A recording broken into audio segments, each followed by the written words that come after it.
Amid the surge in border crossings, a local lawmaker now says undocumented migrants are being sent to San Antonio. According to Congressman Henry Cuellar, federal border officials are sending migrants here.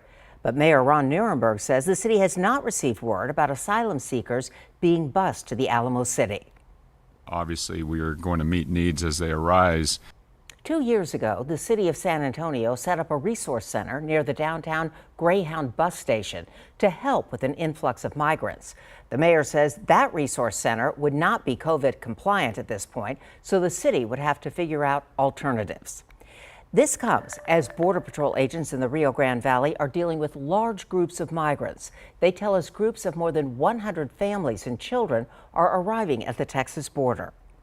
Meantime, the political fight over the migrant surge is raging on.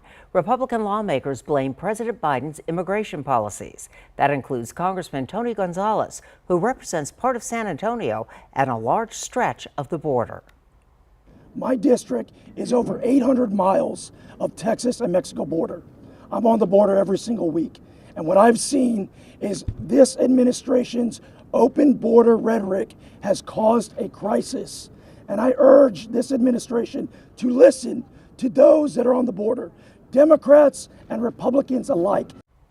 The Biden administration has said they are working to undo the harsh immigration policies enacted under former President Trump. The administration is urging people not to try to cross the border right now.